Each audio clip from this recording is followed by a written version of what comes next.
गुवाहाटी में, आसाम के जिले में शहरी गरीबों के विस्थापन के सामने भी खड़े होते हैं और ब्रह्मपुत्रा को बचाने के लिए भी पूरी जान लगाने वाले एक युवा साथी है। तो आप स्वागत करना तालियों के साथ। और भाई विद्युत नाम में ऊर्जा बहुत है, आप यहाँ आपकी ऊर्जा के साथ आते हैं। मेरा हिंदी बहुत अच्छा नहीं है, मैं बोलूँगा। सबसे पहले आज इस मौके पे मैं मेधा दीदी को और साथी खास करके डॉक्टर सुनीलम जी और दोनों जो यहाँ पे है, ये दोनों को मैं असम के तरफ से और हम लोगों का संगठन ईसा मुक्ति संग्राम समिति की तरफ से बहुत बहुत शुक्रिया अदा करता हूँ। क्योंकि मैं बोलने से पहले एक बात बोल देता हूँ कि हम लोगों को एक बहुत दुख है कि असम में मतलब नॉर्थ ईस्ट में क्या चल रहा है, नेशनल प्लेटफॉर्म में कभी ये चर्चा नहीं होते हैं। कोलकाता के बाद बहुत आदमी सोचते हैं कि इंडिया खत्म हो जाता है, लेकिन हम लोगों का मैदान जी ऐसा है, डॉक्टर सुनीलम जी ऐसा है कि हमारे हर दुख सुख के सभी समय पे हम लोग के साथ हमेशा जुड़े रहते हैं। हम लोगों के लीडर जो अखिल गोगोई जी को काम मूवमेंट में जेल में डाल दिया था, तब हम लोग कहाँ जाएंगे क्या करेंगे ऐसा हो गया था, क्योंकि सबके ऊपर केस डाल दिया, NSA लगा दिया, नेशनल सिक्योरिटी एक्ट, NIA डाल दिया। तो मेधा दीदी ने जाके हम लोगों के साथ मदद किया और जाके जेल में जाके उससे मिला और हम लोगों से मतलब लड़ने के लिए ताकत दिया था। और डॉक्टर सुनीलम जी भी हम लोग हमेशा, इसीलिए जो हम लोग सोच रहे थे कि आसाम के लोगों को मेन स्ट्रीम मीडिया के जो फॉर्म है, प्लेटफॉर्म है, ये लोग नहीं पहचानते हैं, लेकिन ये हमारा जो चिंता है उसको मतलब विपरीत जाके ये लोगों ने हमसे मदद किया। इसलिए फिर से मैं ऐसा प्लेटफॉर्म नहीं हमेशा हमें नहीं मिलता है, इसलिए एक मिनट लेके ये बात बोलता हूँ कि हमारे लिए ये प्लेटफॉर्म बहुत बड़ा है, बहुत बड़ा मंच है, क्योंकि हमारे लिए NFPM और नदीघाट मंच, मेधा दीदी, डॉक्टर सुनीलम जी और उन लोगों का टीम बहुत बड़े भगवान की तरफ है। मैं आपके साथ ये बोलना चाहता हूँ। हाँ, और सारे हैं, पप्पू दादा है, मैं जिसके हिसाब से वास्ते से उनके नाम बोला, बुरा मत मानिए, लेकिन बहुत सारे बात है। मैं फिर से बोला, हम लोगों को ऐसा प्लेटफॉर्म नहीं मिलता है, लेकिन आप नदी के बारे में बोलना है, इसीलिए मैं नदी के बारे में बोल रहा हूँ। देखिए, हम लोगों का वहाँ जो ब्रह्मपुत्र है वो बहुत बड़ा नदी है। हम लोगों के लिए, गाँव का आदमी के लिए ब्रह्मपुत्र ऐसा है कि हम लोगों का मान, अभिमान, जीविका, इकोनॉमी सब कुछ वहाँ पर निर्भर करते हैं, डिपेंड करते हैं। मैं गांव के भाषा में बोलता हूँ तो ब्रह्मपुत्र हमारे लिए ऐसा है कि गांव का जो बदमाश लड़का है ना, गांव में जो बदमाश लड़का रहते हैं, कभी डिस्टर्ब देते हैं, हम लोग उसके ऊपर गुस्सा होते हैं, कभी वो ही बदमाश लड़का प्यार से हमको मदद करते हैं, तो हमें प्यार करते हैं। ब्रह्मपुत्र हमारे लिए मिलता है। तो कभी ऐसा भी है कि ब्रह्मपुत्र बाढ़ आ जाते हैं, पूरा खेती बाड़ी सब कुछ खत्म कर देते हैं, तो हमारे आदमी ब्रह्मपुत्र के पार में जाके गुस्सा में गाली देते हैं, तुमने क्या कर दिया, ये तुमको इतना प्यार करता हूँ, तुमने हमें माँ मानता हूँ, तुमने सब कुछ खत्म कर दिया। जब ब्रह्मपुत्र का पानी नहीं होते हैं, उससे थोड़ा हम लोग को पानी मिलते हैं, तब बोलते हैं तुमने हमको बताया। हम लोग का ब्रह्मपुत्र से ऐसा रिश्ता है। लेकिन हम लोग देखते हैं कि जो बुरा मत मानिए, जो गवर्नमेंट में रहने वाले हम लोग दिल्ली वाले बोलते हैं, वो उसको लूटने की नजर से देखते हैं, लूटने की नजर से देखते हैं। ये बहुत बड़ा नदिया है, वहाँ पे डैम बनाना है, रिवर लिंकिंग प्रोजेक्ट लेके उसका पानी लेके आना है, कहीं पर लेके जाना है, तो ऐसा सोचते हैं। इसीलिए हम लोग इसके खिलाफ लड़ते हैं। आप लोगों को मालूम है कि नर्मदा बचाओ आंदोलन से प्रेरणा लेके मेधा जी के पूरा नेतृत्व में हम लोगों ने लोअर सुबनसिरी प्रोजेक्ट से लड़ाई किया था। तो 2000 मेगावाट का जो डैम है, वो डैम को मेधा जी के नेतृत्व में उसके सहायता से असम में बहुत बड़ा मूवमेंट हुआ था। और उस मूवमेंट के वजह से 2011 16 दिसंबर से उसको बंद करके हम लोग रखने के लिए ये रख सकते थे, रखा हूँ। लेकिन जब बीजेपी गवर्नमेंट आया तो बीजेपी ने कोरोना के वजह से, लॉकडाउन के वजह से ये उन लोगों ने चोरी करके जाके वो बनाया है। और अभी हम लोग के जब बारिश आते हैं तो प्रबल डैम में हर लोग कुछ ना कुछ जो बोला था, महिला जी ने जो बोला था, अपने एमपी कमिटी ने जो बोला था, एक्सपर्ट कमिटी ने जो बोला था, वही बात एक दिन हो रहा है। इसलिए हम लोग असम के ये बाढ़ का जो प्रॉब्लम है ना, वो जो बांध का प्रॉब्लम है डैम का, वो बहुत बड़ा है। लेकिन फिर मैं बोल रहा हूँ कि वही बात यहाँ नेशनल प्लेटफॉर्म पे इतना चर्चा नहीं होता है। अभी मैं कुछ आंकड़ा आप लोगों को देना चाहता हूँ कि ब्रह्मपुत्र नदियाँ है जो जिसके बारे में दीदी बोल रहा था, वो मतलब कैलाश पर्वत से निकल के चाइना से होके तो अरुणाचल प्रदेश से होके असम के बीच में जाके बांग्लादेश चला जाते हैं। आप लोगों को मालूम है ये नदी में जैसे सुवर्ण प्रोजेक्ट है, उपनदियाँ है ब्रह्मपुत्र का, ऐसा बहुत सारे हैं। ऐसा बांध अभी जो डिस्टर्ब कर रहे हैं हमें रंगा नदी विक्रम डैम है, बेक्की पुरिसू डैम है, कपिली खंडन डैम है, बड़ा पानी नदी में कार्बी डैम है, बांग्लादिया डैम है, उमरान डैम है और दोयक डैम है। ऐसा बहुत सारे डैम है। हर डैम में आदमी को जीना, लोअर का जो आदमी है उन लोगों को बहुत तकलीफ करके रखा है। फिर भी अभी जो ब्रह्मपुत्र है ना, वो उसका ऊपर अरुणाचल में आप लोग सोच भी नहीं सकते हैं।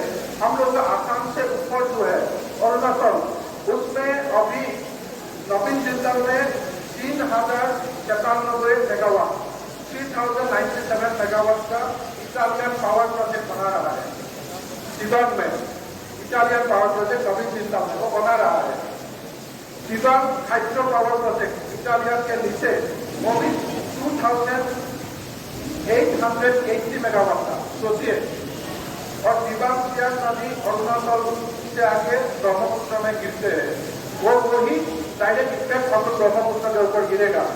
तो आपाशियम ने 10,000 मेगावाट प्रपोजल 2017 26 सितंबर में लिया है। सेंट्रल गवर्नमेंट ने 2017 में आपाशियम में 10,000 का, तो वो जो एफसी एनओसी चाहिए स्टेट गवर्नमेंट जो कोई उन लोग का ही गवर्नमेंट है, उन लोग मतलब ले लेते हैं, तो हम लोग नहीं जाते हैं।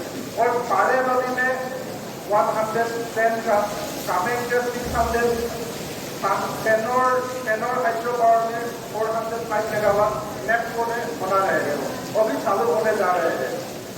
NAFL में 120 मेगावाट का, न्यू मैलिंग में 90 मेगावाट का सर्वे चल रहा है। तो सेंट्रल गवर्नमेंट में हम लोग जानते हैं कि अरुणाचल में 1 लाख मेगावाट का उन लोगों ने प्लानिंग किया है। हम लोग का आसाम के ऊपर जो डायरेक्ट डाउन स्ट्रीम आसाम में है अरुणाचल में, ब्रह्मपुत्र नदी और उसके उपनदिया के ऊपर, वो सोच लीजिए हम लोग कैसे सिचुएशन में जा रहे हैं। और इसके ऊपर जो चाइना है, चाइना में भी डैम बनाएगा तो डायरेक्ट इफेक्ट आसाम में पड़ेगा।